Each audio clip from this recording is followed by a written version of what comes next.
As promised, I said we're going to start from the very beginning.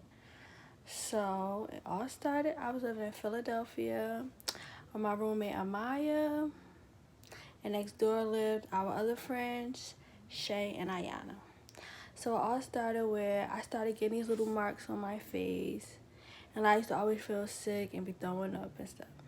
So my next door roommate, Shay, we just decided to just go to different hospitals because I was just getting different black marks, and it was unexplainable when I was sick.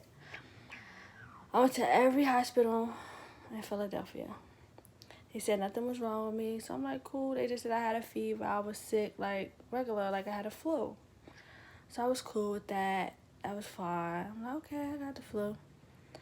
So one day I woke up and my face was like black, like it was covered, like black.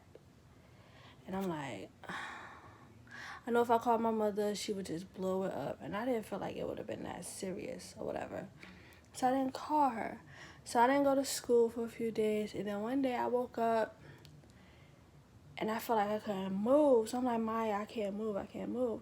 So she's like, girl, you never want to go to school. Because I really never did want to go to school. So I'm like, no, seriously, seriously. So she like, stand up. When I went to stand up, I just hit the ground. Boom. So she's like, Ronna, I have to tell your mother. I said, you can't tell, you can't tell. Her boyfriend was there. His name is Malik. We got along, here and there. But that was my man's because he picked me up.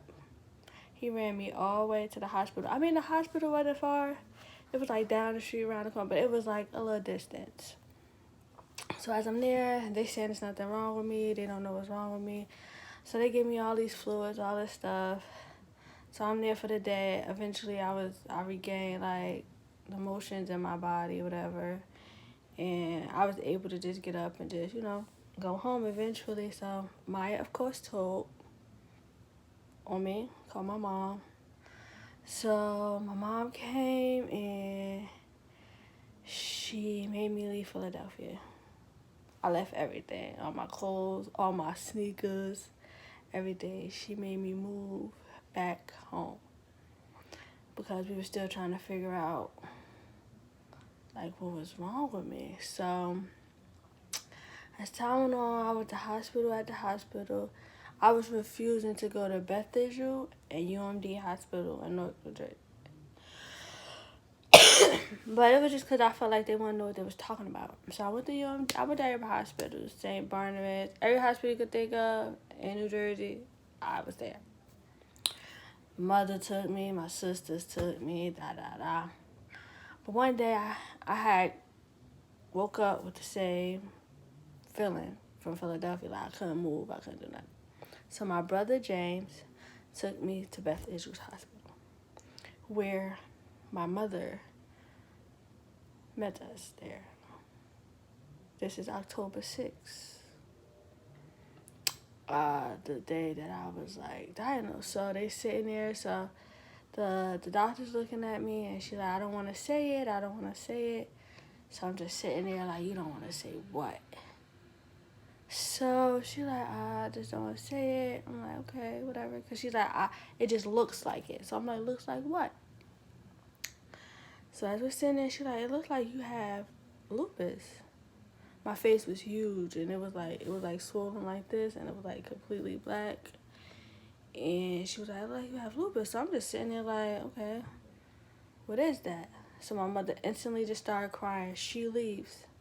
So my brother started tweaking out, like, what the fuck is that? Like, what's going on? He's tweaking out, and I'm like, I don't know what's going on, whatever the case may be.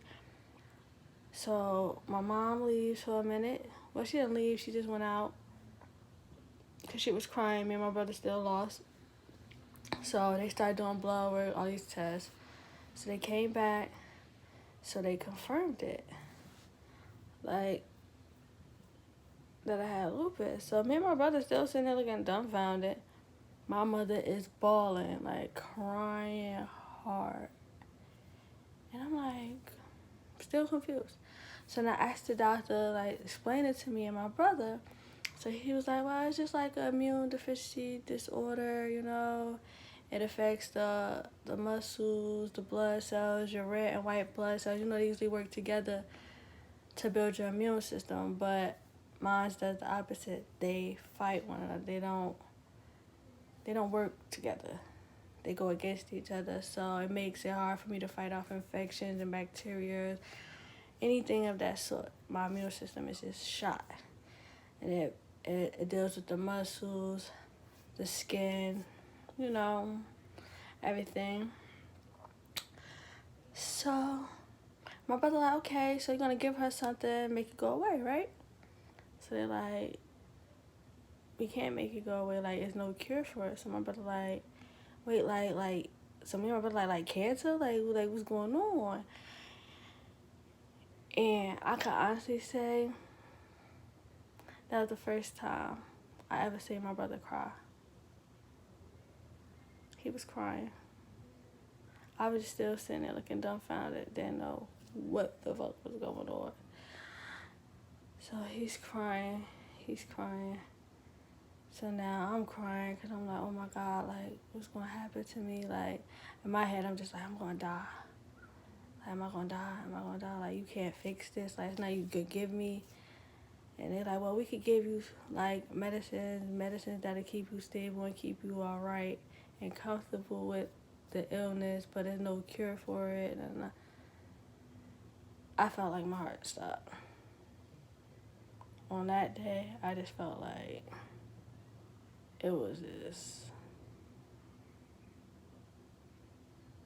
I just was destined for like failure at that day. But I know different now, but that day, I can't even explain the feeling I had. I felt like it was over for me. But it's not. But that day, it's probably the worst day of my life. Period.